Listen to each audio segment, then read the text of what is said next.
dia kalau mau cari duit ya tong jadi pendidik.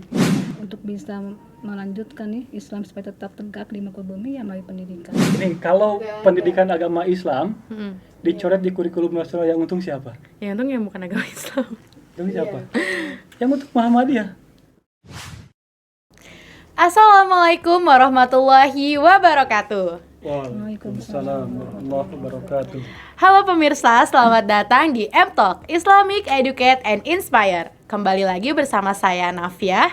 Dan kali ini saya ditemani dengan MC Ihrisih yang paling hits. Siapa lagi kalau bukan Teh Dira. Ya, terima kasih ya Teh Nafa. Dan halo, salam kenal semuanya teman-teman M-Talk di rumah. Alhamdulillah kali ini Teh Nafa berkesempatan untuk menjadi host di talk show-nya M-Talk. Ya meskipun masih magang ya teman-teman, tapi ya bismillah aja ya kan. Iya, kita kan sama-sama berlatih ya. Betul.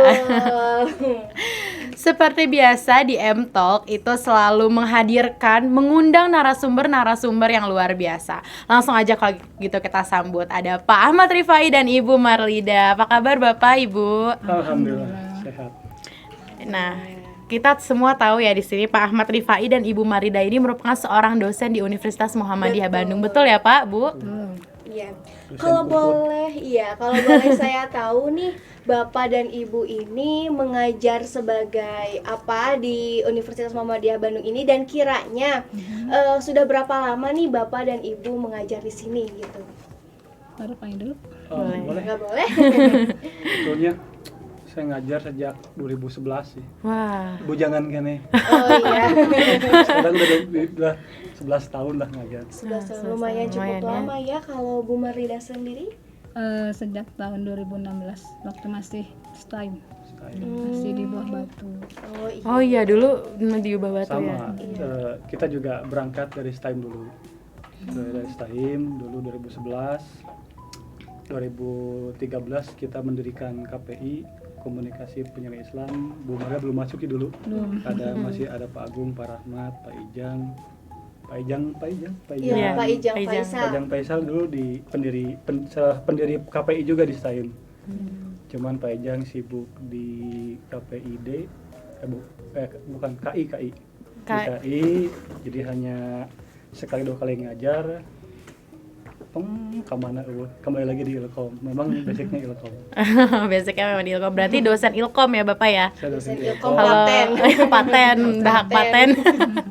Kalau Ibu Marlida sendiri Bu di mana? Sekarang di Komunikasi dan Penyiaran Islam. Komunikasi Penyiaran Fakultas Islam. Agama Islam. Iya, tapi sama-sama komunikasi ranahnya ya Bu. Sama. Karena dulu kan kita menciptakan KPI di STIM itu memang bukan semata-mata menjadi mubaligh murni. Jadi kita memang sudah dulu kan belum ada digital kayak gini.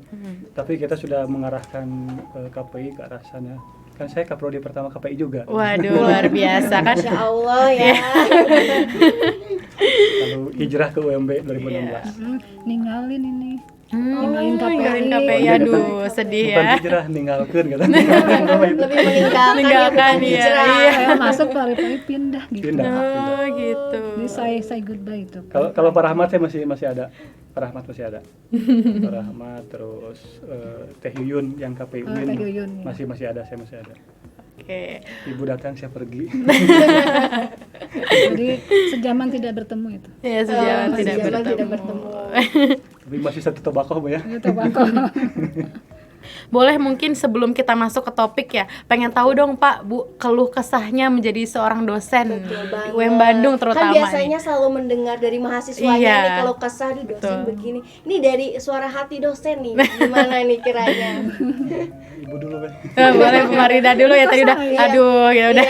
Udah. Kalau secara pribadi ya, kalau sebagai tenaga pendidik, karena memang saya itu mulai mengajar usia 14 tahun. Mulai mengajar, mulai diterjunkan mengajar.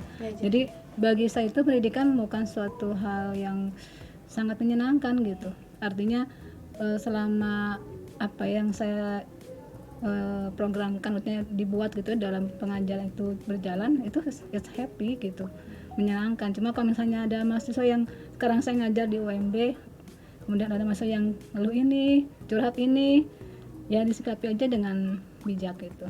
Karena kan pasti mereka mengeluh ke kita itu karena mereka percaya dan mungkin minta bantuan atau solusi.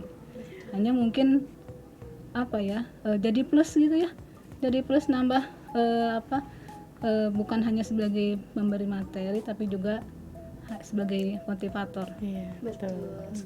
Itu tugas pendidik tuh itu, selain jadi transfer ilmu. Masya Allah ya. Jadi sebagai forum keluh kesahnya mahasiswa juga ya Bu ya. Ya mungkin beda fase, beda ini sih, beda cara mengajar sih. Jadi kalau dulu waktu 2011 era STIM kan, ya kita masih serius belajar karena memang dunia digital seperti akses Scholar, akses Google Book dulu masih terbatas. Jadi kita mengandalkan buku murni gitu. Jadi agak keras dikit ke mahasiswa. Ya memang pada waktu itu generasinya memang siap untuk seperti itu. Kalau sekarang ada perubahan karena melihat generasi terbaru, generasi orang bilang generasi Z ya. Iya, Gen Z. Ya ada perubahan juga, ada plusnya. Minusnya ya mungkin daya baca kurang kalau generasi sekarang, tapi plusnya ya dia kreativitasnya tinggi, jadi tinggal kolaborasi aja sih. Kalau disebut keluh kesah ya itu kan kewajiban dosen. Iya, betul. Namun niat jadi guru ya harus menerima kondisi murid apa adanya. Saya sering katakan ke teman-teman dosen muda bahwa mendidik di UPI, mendidik di Unpad itu biasa-biasa aja. Karena memang inputnya juga halus gitu. Tapi kan yang paling bagus itu adalah mendidik dari sesuatu yang tidak berguna apa-apa dia menjadi luar biasa. Kita harus lihat juga Bilal bin Rabah tuh bukan dipandang seseorang yang begitu kuat di zaman Rasulullah. Di zaman Arab Bilal bin Rabah biasa-biasa wae. Tapi kan di tangan baginda Rasul dia menjadi orang yang berpengaruh di kemudian hari kan gitu. Beda kayak Utsman bin Affan yang memang sejak awal dia sudah berpengaruh kan gitu. Nah mungkin juga ya bagi dosen-dosen muda ya mari kita lihat anak-anak kita dalam perspektif mereka, bukan perspektif kita kan gitu, sebagai orang tua. Karena setiap mahasiswa punya karakternya masing-masing ya Pak ya. Dan dia harus dikembangkan sesuai dengan karakternya itu. Ya betul sekali. Mungkin satu hal yang mesti digarisbawahi bagi seorang pendidik itu adalah justru pendidik yang berhasil itu ketika dia bisa mensukseskan seorang anak didiknya yang katakanlah dia tidak punya motivasi malah menjadi sukses. Kalau misalnya mengajar anak didik yang dia sudah punya motivasi kemudian sukses itu hal biasa. Tapi kalau jadi seorang pendidik kemudian dia bisa merubah seorang anak didik yang tadinya nggak bagus, katakanlah tanda kutip nakal, kemudian dia jadi baik, itu adalah pendidik yang luar biasa. Jadi kalau bisnismen kunci kesuksesannya adalah berapa pundi-pundi keuangan yang diperoleh di perusahaannya. Itu kalau bisnismen. Ya kalau bagi seorang pendidik kesuksesannya adalah berapa banyak siswanya yang sukses bermartabat di kemudian hari. Jadi kalau mau cari duit ya tolong jadi pendidik. Bukan itu. Bukan itu tujuannya. Bukan boleh sih. Boleh tapi kalau ingin kayak instan jadi seorang pendidik ya mungkin itu salah tempat. Karena memang kesuksesan pendidik ya melihat anak didiknya berkembang sesuai dengan minat, sesuai dengan potensinya yang dia miliki gitu. Jadi era sekarang nggak boleh kita patok si ini harus gini, ya biar mereka berkembang sesuai dengan potensinya. Iya betul sekali. Nah Pak Bu berbicara tadi kan kita berbicara tentang Universitas Muhammadiyah Bandung ya. Universitas Muhammadiyah Bandung ini kan kemarin baru saja melaksanakan milad ya Pak ya, milad yang ke-6 gitu ya. Semoga aja Universitas Muhammadiyah Bandung ini nantinya menjadi universitas swasta terunggul ya se-Indonesia Raya. Yang bisa mencetak mahasiswa-mahasiswa terbaik di luaran sana. Amin. Gitu ya. Amin. Nah ngomong-ngomong Universitas Muhammadiyah, ternyata Universitas Muhammadiyah itu nggak hanya di Bandung ya Pak ya? Banyak ternyata. Karena kan saya saya tuh sebenarnya bukan dari Bandung Pak, saya tuh dari Tangerang. Dan di Tangerang tuh udah ada banyak sekali. Ada Universitas Muhammadiyah Tangerang, ada Stikes Muhammadiyah, kemudian ada Universitas Muhammadiyah Banten ada juga. Stipar. Iya ada Stipar juga. Stipar Tangerang ada. Jadi membuktikan bahwa Muhammadiyah itu sangat konsentrasi di bidang pendidikan ya Pak ya. Betul. Ya itu sebagai ini jadi di tangan Kiai Dahlan itu dia hanya membaca Al-Ma'un. Kalau kita kan maca Al-Maun, dihafalkeun, ditalar, dites, keluar we kan nilainya. Kan gitu. Betul. Tapi kalau dahlan enggak, dia baca Al-Maun, diulang-ulang, dipahami, dihayati, maka pengamalan dari Quran surah Al-Maun terwujudnya sekolah, rumah sakit, dan pelayanan sosial. Mungkin kalau boleh dijelaskan nih Pak, kenapa surat Al-Maun? Walau alam sih ya, tapi memang dari literatur sejarah yang kita baca, memang ketika Dahlan mulai mengajarkan Islam kepada pemuda-pemuda Jogja, dia langsung memilih surat Al-Maun. Tapi memang tidak ada bukti sejarah yang mengatakan alasannya kenapa gitu. Tapi Dahlan langsung to the point memilih Al-Maun, berulang-ulang sampai bukan sampai hafal ditalar, sampai satu waktu ditanya juga, atau bosan kiai iya wae gitu maksudnya. Tapi apakah kamu sudah mengamalkan? Kan bingung ya maksudnya kan gitu. Dia jelaskan bahwa tujuan akhir Al-Maun adalah ini dan terciptalah 3 konsep: binding, schooling, and healing. Binding itu adalah ya pelayanan sosial, schooling ya sekolah, dan healing itu adalah aspek kesehatan. Jadi yang namanya sekolah ini adalah tafsir dari Quran surah Al-Maun di mata Ahmad Dahlan. Oke, boleh. Nah, mungkin arti pendidikan sendiri buat Muhammadiyah sendiri itu bagaimana Pak, Bu? Kalau saya sih melihatnya begini, karena Muhammadiyah menjadikan pendidikan sebagai basis dakwah sebenarnya gitu, merupakan sarana yang sangat efektif, terdepan gitu untuk bisa memberikan pengetahuan kepada masyarakat, mentransfer gitu ya semua ajaran Islam melalui pendidikan gitu. Hanya mungkin ya kalau misalnya dibandingkan dengan ormas lain paling unggul lah gitu ya, baik dari segi jumlah, dari segi jumlah lembaga dan mungkin muridnya ya. Tapi mungkin yang memang harus kita juga ketahui bahwa pendidikan itu bukan sekedar hanya bagaimana meraih jumlah terbanyak gitu, tapi bagaimana memperbaiki misalnya gitu ya, kalau menurut saya itu SDM para tenaga pendidiknya gitu, bagaimana meningkatkan kualitas lembaga pendidikannya gitu, sehingga kalau itu bisa bersinergi, itu pasti akan mewujudkan lembaga sekolah yang unggul dan terdepan gitu ya, dibandingkan dengan sekolah-sekolah lain gitu. Iya, betul. Kalau kita lihat dari editorial SM sekarang ya tentang pendidikan unggul, jadi memang sekarang itu ada revitalisasi atau pemaknaan kembali makna pendidikan di Muhammadiyah. Kan era Dahlan itu dia sudah menghantarkan kolaborasi ilmu pengetahuan. Jadi kan pada pakem itu dulu tuh yang namanya pendidikan agama pokoknya basisnya pesantren. Dia tidak mengenal aksara tulis aksara Latin, komodi Pythagoras mah di pesantren kan gitu. Di Belanda itu kan yang sekolah-sekolah para ningrat itu ya. Dia diajarkan sains, trigonometri dan seterusnya, tapi dia non ilmu agama. Jadi era Dahlan beliau sudah menggabungkan 2 konsep besar, al-Islam dan sains. Maka namanya bukan sekolah, namanya adalah madrasah. Bukan juga pesantren beda. Kalau pesantren ya pesantren, madrasah. Jadi artikulasi Dahlan mengartikan bahwa ini tuh bukan sekolah, artinya bukan sekolah seperti di sekolahnya Nyonya Belanda itu. Ini tuh bukan pesantren seperti di Kobong yang itu. Ini adalah madrasah kan gitu. Itu makna.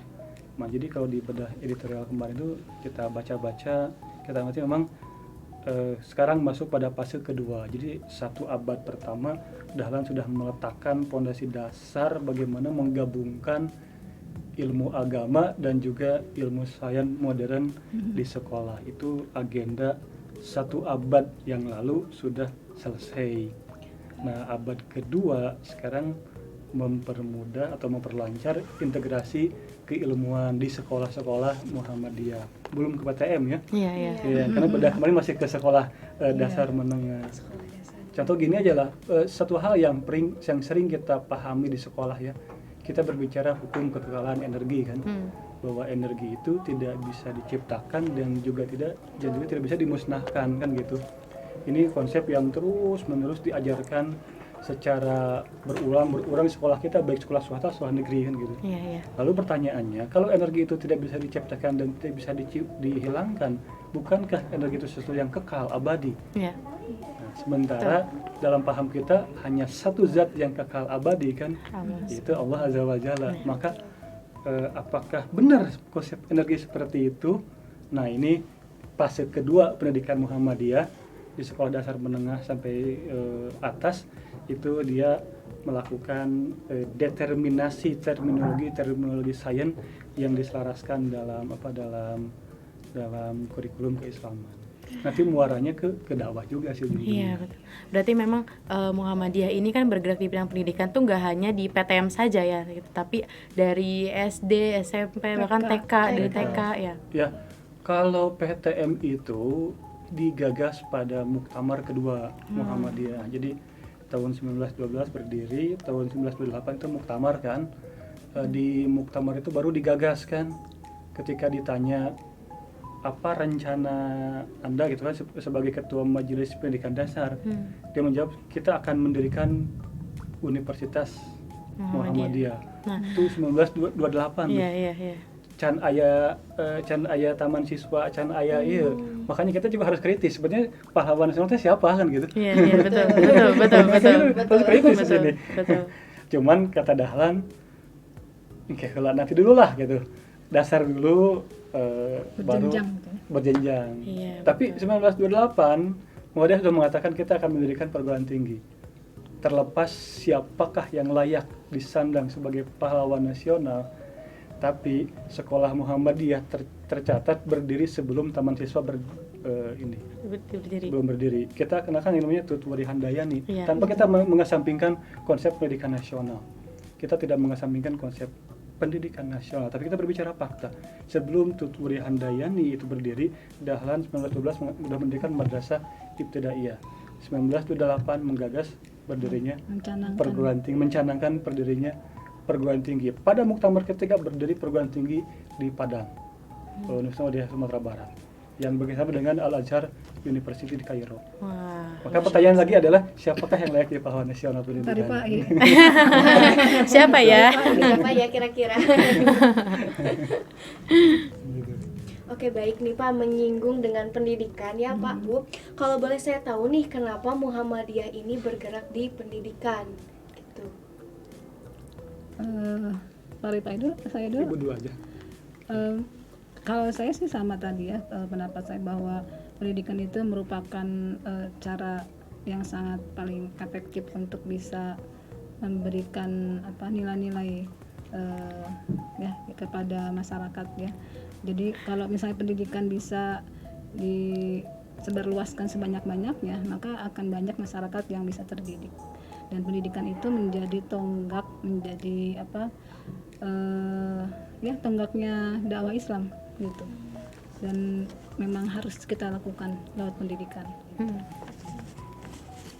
Ya, jadi memang pertanyaan itu sering muncul. Kenapa sih Muhammadiyah terus-menerus berfokus pada pendidikan? Sekali lagi, ini adalah kejelian Dahlan dalam membuat proyeksi kerja. Jadi ini sosok Dahlan itu berbeda dengan Kiai Hasyim Asy'ari dan yang lainnya. Kalau Kiai Hasyim Asy'ari dan teman-temannya memang mereka banyak fokus membuat kitab-kitab kuning kan.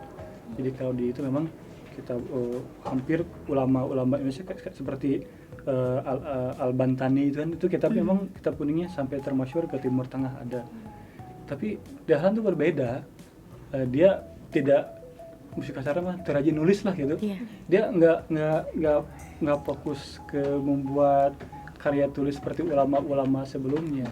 Tapi dia berpikir bahwa pembangunan umat ke depan itu harus dibuat peta pembangunan umat. Salah satu jalan itu adalah penguatan sektor pendidikan, penguatan sektor kesehatan, penguatan pelayanan sosial. Ini sesuatu yang ambigu, yang absurd, atau yang istilah namanya pada zamannya dianggap utopis gitu, dianggap hayalan gitu, karena ya keluar dari kebiasaan para kiai di zaman dahlan dulu dalam hal fokus ke pendidikan. Dia itu adalah rencana pengembangan jangka panjang, dan dahlan pada periode ketiga ketika proses BPUPKI terbentuk pada waktu itu, pokoknya persiapan kemerdekaan lah ya.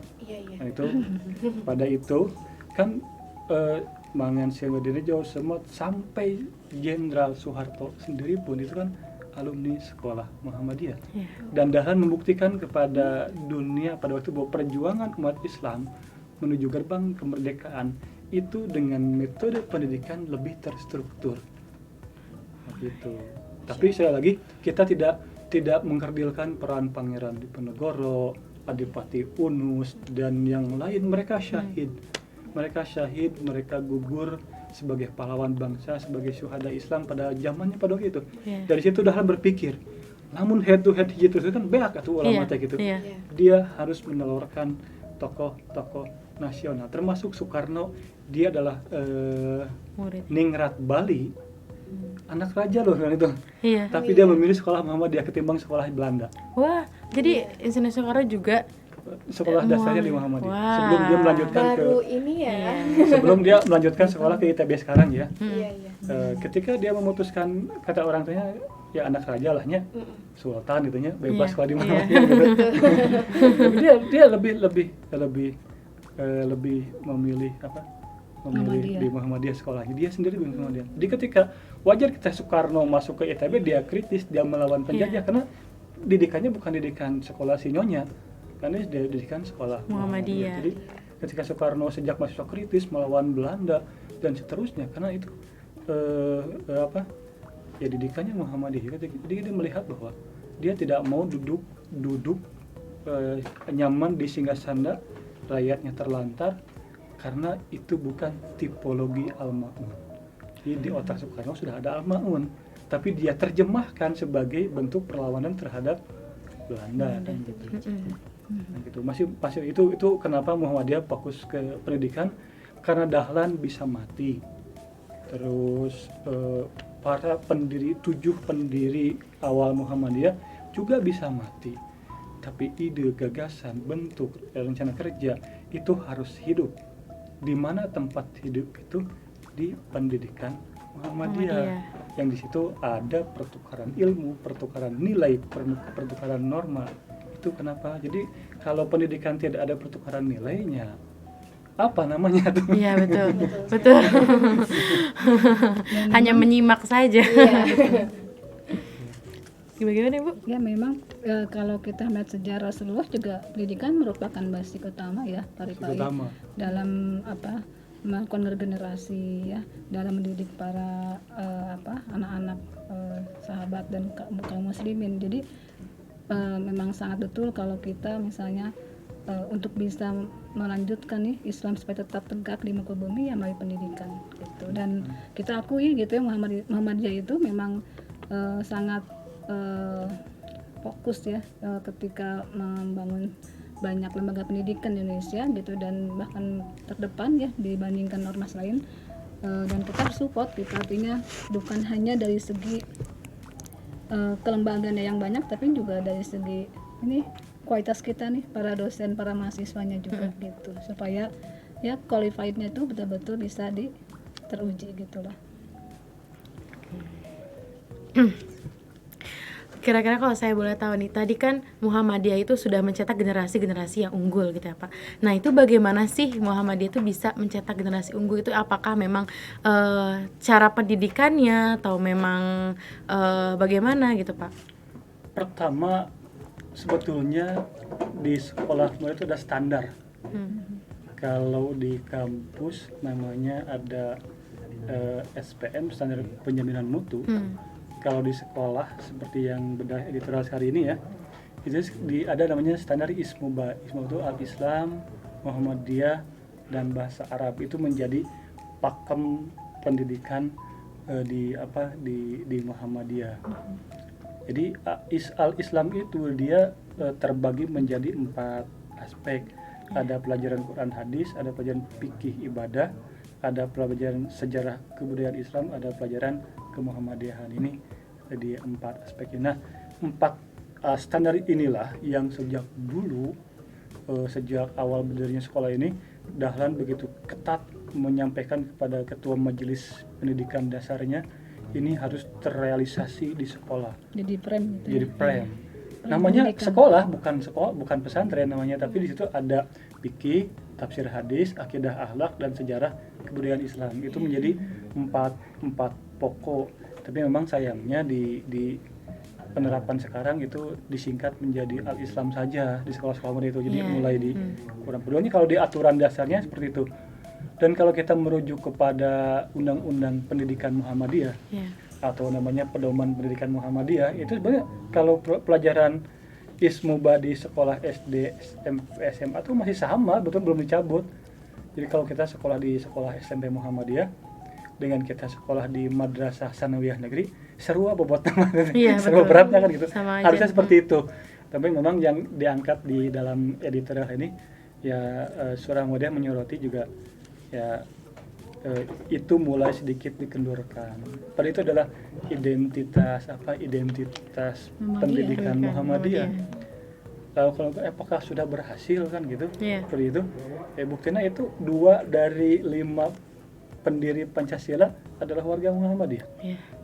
Yang mereka adalah alumni Muhammadiyah.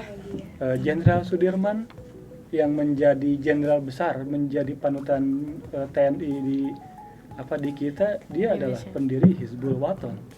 Hizbul Waton berdiri sebelum Pramuka loh, tong salah.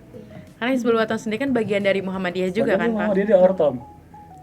Gerakan kepanduan kita itu Hizbul Waton, bukan Pramuka. Kenapa Hizbul Waton? Ya karena ada unsur tauhid di situ. Dan Hizbul Waton itu berdiri sebelum Pramuka pendiri Pramuka teh saha? Badan Pawal kan? Badan Pawal. Dasarnya apa kita nggak tahu kan gitu. Pokoknya gitu kan gitunya. Gitu. Tapi di HW itu jelas langkah pertama syahadatain, langkah kedua kan tafakuh fiddin kan tahapannya, baru kepanduannya gitu. Nah, Jenderal Sudirman itu Hizbul Waton, dia alumni dari sistem pendidikan Muhammadiyah yang menerapkan aspek tadi, akidah akhlak, Quran hadis, fikih ibadah, dan kemudian itu dari situ lahir generasi bangsa yang tumbuh dan berkembangan pada waktu itu. Cuman memang peran itu sedikit terkikis seiring dengan perubahan orde lama ke orde baru ke orde reformasi ke orde Orde Baru. Sekarang nggak jelas juga sekarang ordenya apa. Yang jelas sekarang mah ordenya reformasi. Orde hoak ya. Udah zamannya digitalisasi ya. Iya, betul. Jadi itu sih apa-apa sosial media. Intinya 4 aspek itu yang dipertahankan di pendidikan Muhammadiyah, dan dari situlah beberapa anak bangsa, pentolan bangsa bisa dilahirkan dari rahim-rahim sekolah Muhammadiyah. Itu yang dibedah editorial hari ini begitu dibahas oleh tim editor. Jadi bagaimana menghidupkan kembali 4 nilai dalam pendidikan al-Islam di sekolah-sekolah Muhammadiyah. Belum ke PTM nih. Sigana edisi harapna PTM meureun. Ini baru sekolah Baru ya. sekolah menengah aja nih. Dan dari sekolah-sekolah ini kalau boleh tahu nih ada berapa sih Pak sekolah-sekolah di Indonesia, sekolah Muhammadiyah gitu? Data terakhir itu udah 5.000 lebih gitu. Wah, banyak sekali ya. Karena memang kalau sekolah dengan kampus kan beda. Iya, betul. Jadi kalau sekolah itu setiap kecamatan boleh mendirikan. Iya. Jadi kalau Aisyah dengan TK Abahnya, kalau Muhammadiyah dengan SD Muhammadiyahnya, SMP Muhammadiyahnya. Jadi bahkan satu kecamatan kalau mampu bisa membuat 2-3 sekolahan gitu. Jadi memang tidak terbendung situ. Kalau secara jumlah tidak terbendung. Secara jumlah tinggal tantangan di abad kedua ini bagaimana mempertahankan kualitas dari sekolah Muhammadiyah, di mana klien yang kita hadapi adalah anak-anak dari 4.0 menuju 5.0. Itu tantangan sekolah Muhammadiyah. Berarti memang sekolah Muhammadiyah ini dia Kalau sekolah Muhammadiyah ini kan memang awalnya tuh dari sebelum ada sekolah ya di Indonesia. Belum tuh. Iya. Idenya masih Belanda loh. Ya, masih zamannya Belanda Bukan. gitu. Berarti mengikuti zaman gitu ya, mengikuti zaman yang semakin modern ini. Pesat gitu. Ya, karena memang di Muhammadiyah itu ada namanya ijtihad ya. Jadi klasifikasi calon kepala sekolah di Muhammadiyah itu bukan hanya pandai manajerial, tapi dia memiliki kemampuan ijtihadi. Untuk apa sih kemampuan ijtihadi? Ya biar sekolah Muhammadiyah bisa mengikuti ini perkembangan zaman yang berlaku di situ kan gitu. Nah, ini perlu di situ. Dan kalau tidak ada, kalau kepala sekolahnya hanya in the box, nuturkeun undang-undang negara, ya gitu ya akhirnya kan gitu. Jadi keberhasilan Dahlan dan para generasi awal dalam mengelola sekolah karena dia out of the box. Ya. Itu yang perlu dicatat. Dan kita pun juga sebagai siswa Muhammadiyah harus berani out the box gitu. Out the box dalam arti tapi tetap sesuai dengan syariat Islam. Tong kabablasan tuh Mengeksplor gitu kan ya. gitu. Iya. Tong kabablasan tuh ke mana karep kan gitu. Betul. Oke. Di luar dari edisi ini di luar dari editorial ini, aku mau nanya Pak. Apakah ketika kita masuk sekolah Muhammadiyah nih, apakah kita itu otomatis menjadi bagian dari Muhammadiyah atau bebas itu terserah anaknya gitu? Kalau dari segi organisasi ya, Muhammadiyah tidak ada OSIS. Ya. Adanya IPM. IPM, betul. Ikatan Pelajar Muhammadiyah. Iya. Muhammadiyah nggak ada pramuka, yang ada Hizbul Hizbul Waton kan gitu. Ketika kita memasuki gerbang IPM atau gerbang Hizbul Waton, ada yang namanya Baitul Arqam kan gitu. Oh. Gitu. Jadi masuk otomatis kan Iya. gitu, Secara jadi. organisatoris, siapapun yang masuk ke sekolah Muhammadiyah, dia sudah menjadi warga Bagian. persyarikatan. Karena orang yang di sini ada label IPM-nya, dia pasti sudah mengikuti Taruna Melati 1. Iya, betul. Kalau di kita kan DAD, Iya, dia ada. jalur DAD. Alkom dasar, pasti dia sudah Taruna Melati 1. TM1 itu adalah ketika seseorang berhak memakai lencana IPM. Kan gitu. Jadi tapi secara budaya Muhammadiyah itu moderat, tidak memaksa peserta didiknya untuk mengikuti aktif di Muhammadiyah, tapi dia hanya memaksa siswanya untuk mengikuti Taruna Melati 1, masuk ke gerbang pengkaderan Muhammadiyah di tingkat remaja. Ya kalau dia berminat terus aktivitas, ya itu kan lain cerita kan gitu. Iya, iya. Seperti itu. Di sini kan ada stigma masyarakat nih Pak. Kalau sekolah Muhammadiyah kan masuknya swasta ya Pak ya. Nah stigma masyarakat itu biasanya kalau sekolah swasta itu mahal gitu Pak. Nah itu bagaimana tuh Pak cara Muhammadiyah memecah stigma tersebut gitu supaya banyak yang mau sekolah di Muhammadiyah gitu. Ada 3 fase di sekolah Muhammadiyah ya, di beberapa, terutama di kota Bandung ya. Itu memang terkesan terbagi beberapa zonasi. Ada sekolah Muhammadiyah elit di Antapani gitu ya. Ada yang menengah, ada yang biasa. Tapi sekali lagi di era istilahnya sekarang PPDB ya. Iya. Di era PPDB 2010, 2015 itu Muhammadiyah masih agak ya tadi ada stigma mahal dan sebagainya gitu. Betul. Tapi era masuk 2017 ditambah lagi kemarin COVID melanda, justru trademark itu terbalik. Mahalnya dibeli tapi yang penting jelas konsepnya gitu. Iya. Jadi memang kan saya lagi zaman berubah, tuntutan berubah, orang itu juga berubah kan. Iya. Kan anak kelas 1 SD orang tuanya tuh kolot-koloting kan rumah tangga muda kan gitu ya. Iya, betul. Tangga muda. Jadi istilahnya kasarnya dibeli tapi jelas gitu, mahalnya dibeli tapi jelas konsepnya apa, nanti luarannya jadi apa, dan terbukti sekarang sekolah-sekolah SD SMP Muhammadiyah yang tadi ini SPP nangan SPP nangan DSP gitu namanya. SPP. Bukan yang awal masuknya namanya DSP ya. Oh iya. Yang mengikuti asup nah. Iya. Uang masuk lah. Seragam dan sebagainya. Iya. Masih 700.000 naik jadi 1,5. Sekarang itu SMP Muhammadiyah itu 4,5 juta.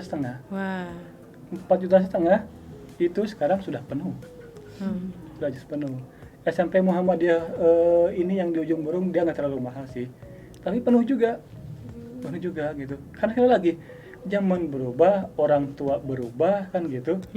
Jadi mereka sudah mulai melek kan gitu. Kan ada orang tua berpikir gini, ada stigma, nah si budaknya pintar di sekolah swasta kan gitu. Sama Muhammadiyah kan. Orang tuanya jawab apa? Daripada kan jadi budak orang tuh bisa ngaji, kamu lagi bisa ngaji. Itu yang dibeli gitu. Benar, ya betul. Itu yang dibeli gitu. Karena bahkan karakter tadi al-Islam gitu kan, itu masih ada meskipun sudah mulai apa?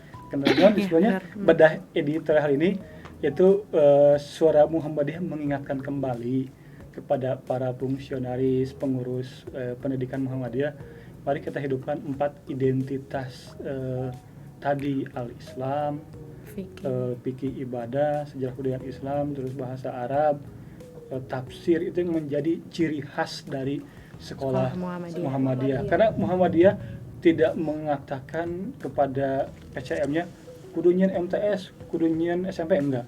Dek nyen MTS, dek nyen SMPG, bodoh ting, pokoknya eta wajib gitu. Jadi memang nggak ada bedanya.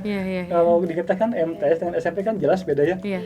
Sebenarnya nggak ada bedanya kalau di pedoman pendidikan Muhammadiyah. Nanti bisa dicari ya. Pengaruh juga faktor lain ya Pak. Misalnya gini, ketika masyarakat bilang bahwa sekolah Muhammadiyah itu ada mahal, mungkin faktornya ada pertama makna mahal itu mungkin relatif. Betul. Yang kedua faktor ekonomi juga meningkat. Dan yang ketiga sudah melek gitu, melek pendidikan. Mereka memahami bahwa ketika ingin anaknya pintar, mereka bisa mencari sekolah yang bisa memenuhi kriteria yang mereka inginkan. Berkualitas. Jadi, ya. Mahal pun mereka akan beli gitu. Karena pasti mereka akan mempelajari dulu apa sih yang ditawarkan oleh sekolah itu supaya mereka anaknya masuk ke sana. Kan pasti mereka survei dulu tuh. Gitu ya.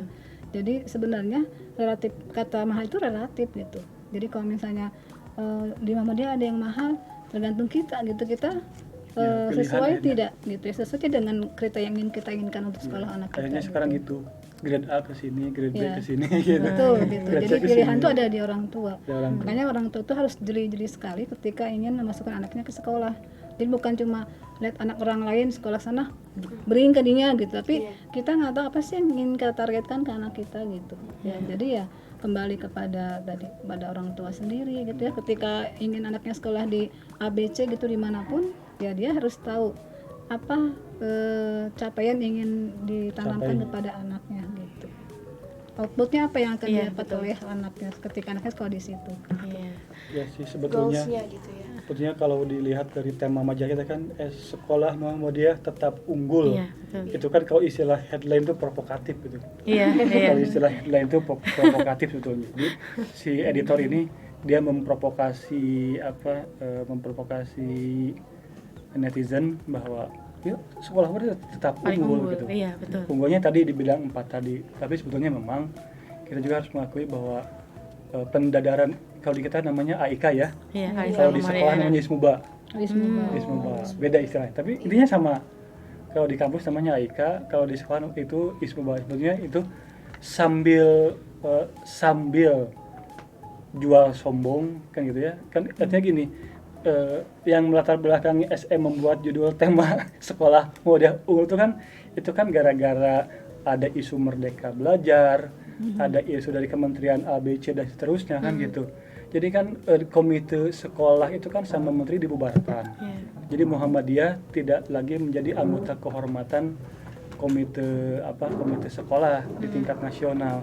Makanya SM mengatakan sekolah Muhammadiyah tetap unggul.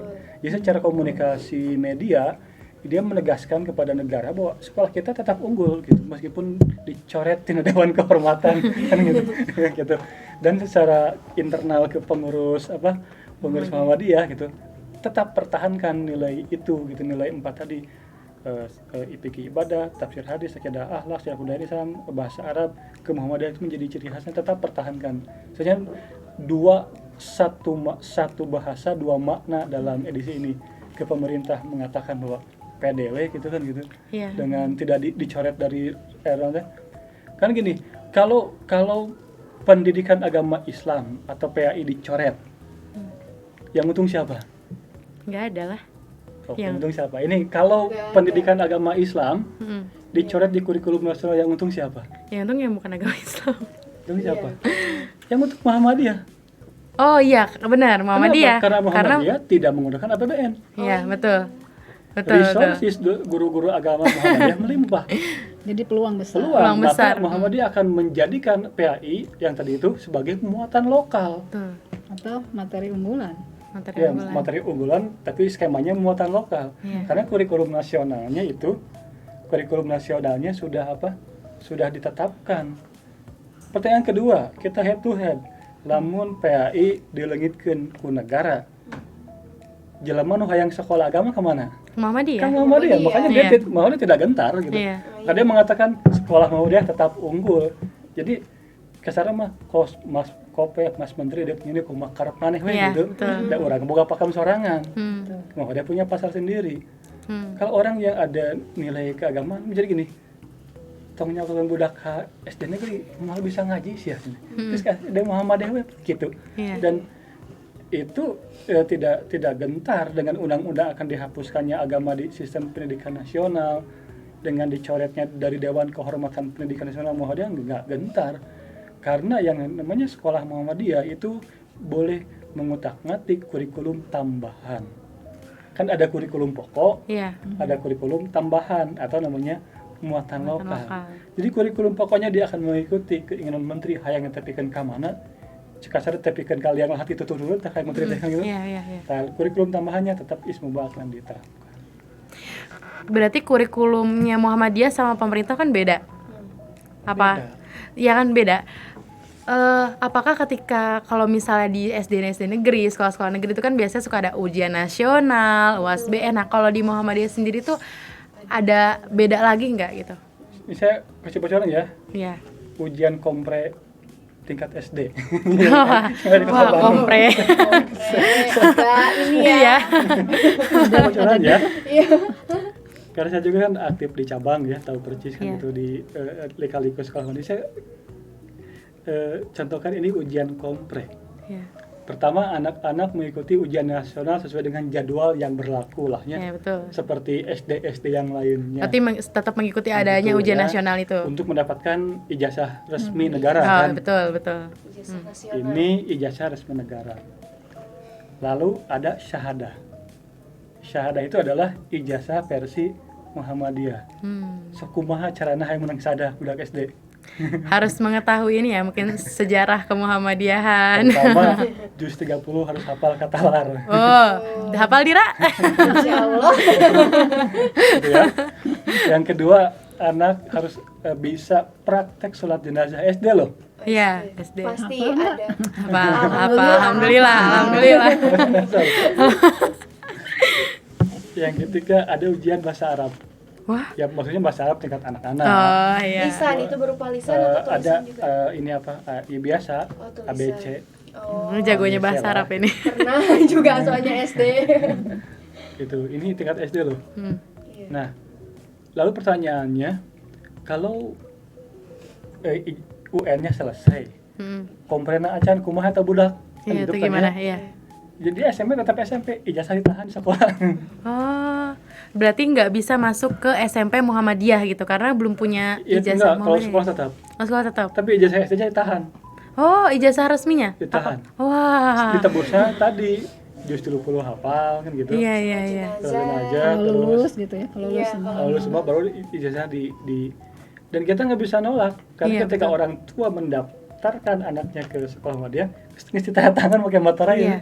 Iya, tapi itu bagus sih Pak ya. Jadi Iya. mengajarkan anak-anak juga gitu, dari usia dini gitu bahwa Sudah dilatih. iya sudah dilatih juz 30, kemudian tadi sholat jenazah, Ujian bahasa Arab, iya. Itu adalah keunggulan dari sekolah Muhammadiyah. Ini juga yang diingatkan oleh editor SM kepada sekolah-sekolah Muhammadiyah yang lain. Hmm. Jadi jangan takut gitu. Jangan Islamofobia lah gitu. Iya, betul. Tong sieun ku Islam gitu. Ya mari kita hidupkan ulang karena kan editor ini kan dia juga punya penilaian. dia juga mengkaji kapital. Kalau istilah kita kan ada kapital komunikasi ya, kapital sektor komunikasi juga. Jadi si SM ini juga dia mengkaji kapital selekta kayak Islamofobia, kapital selekta seperti yang lain. Kenapa mengingatkan kembali, kan gini, ketika kita sedang gencar-gencarnya Islamofobia kan, jadi Islamofobia itu orang anti Islam lah ya, dengan caranya masing-masing. Kan kita juga kayak Abu Lahab, Abu Janda dan Abu yang lain gitu ya. Ya, ini kan terkesan ada Islamofobia di negeri Islam sendiri. Nah, si editor ini dia cerdik, editor SM ini menegaskan kepada para pengurus sekolah Muhammadiyah, yuk tegakkeun deui tong sieun Islamofobia gitu. Nah, gitu. Oke, ini luar biasa ya, luar biasa sekali, dan ini benar-benar kayak seperti yang tadi Pak Rifai bilang bahwa editor Suara Muhammadiyah ini benar-benar membahas bahwa sekolah Muhammadiyah itu tetap lebih unggul karena empat fase tadi apa aja Dira? Ibadah, kemudian apa tuh gitu ya? Akidah akhlak, bahasa Arab, betul banget. Gitu. Dan ini juga jadi pikiran juga buat orang tuanya untuk masuk di sekolah Muhammadiyah, karena betul tadi kata Pak Rifai, kalau di negeri nggak bisa ngaji gitu. Belum tentu bisa bisa mendapatkan ngaji. apa yang di Muhammadiyah ajarin gitu, Betul. kayak bahasa Arab, akidah akhlak, dan fikih dan lain sebagainya gitu. Tafsir dan lain sebagainya. Betul.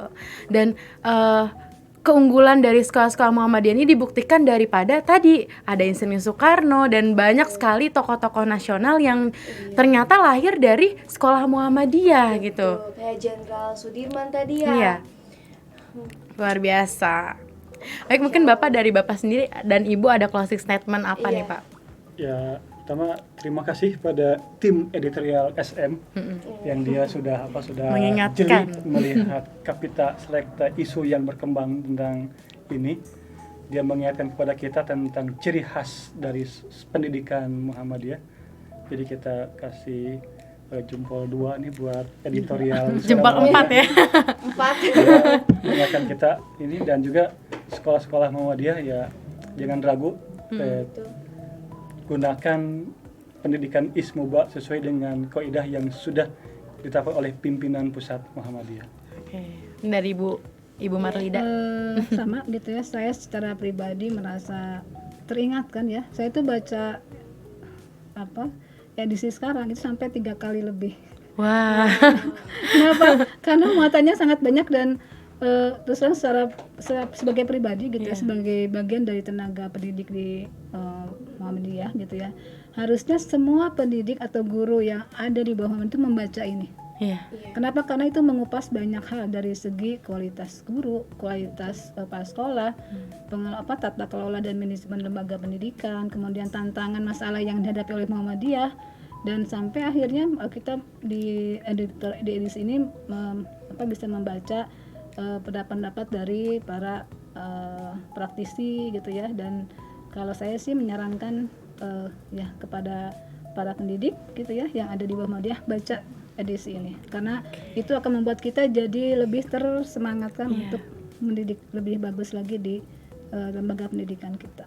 Itu mungkin. Oke, nah untuk majalah edisi sekarang itu yang ini ya, benar ya Bapak? Benar ya Bapak yang ini? Ya. Sekolah Muhammadiyah tetap lebih unggul. Nah, mungkin buat pemirsa di rumah yang belum baca, kata Bu Marlida harus baca, karena wajib. ini direkomendasikan ya. Gitu, nggak hanya tenaga pendidik juga ya Bu ya, tapi semuanya harus yang baca gitu. Semua kalangan bisa baca. Semua kalangan. Dan terutama buat pemirsa di rumah yang mau anaknya mau sekolah, bisa dibaca. Iya betul, karena ini sudah menjadi contoh-contoh ya tadi. Role model lah kalau bahasanya sekarang. Iya betul. Alhamdulillahirabbil alamin. Ini yang di belakang layar udah, ayo closing. Karena bisa kelihatan gemeternya kita. Sebenarnya saya juga gemeteran sih dari tadi. Karena lumayan menarik ya pembahasan kita kali ini. Oke. Terima kasih kepada teman-teman M-Talk di rumah yang telah menyaksikan program acara ini.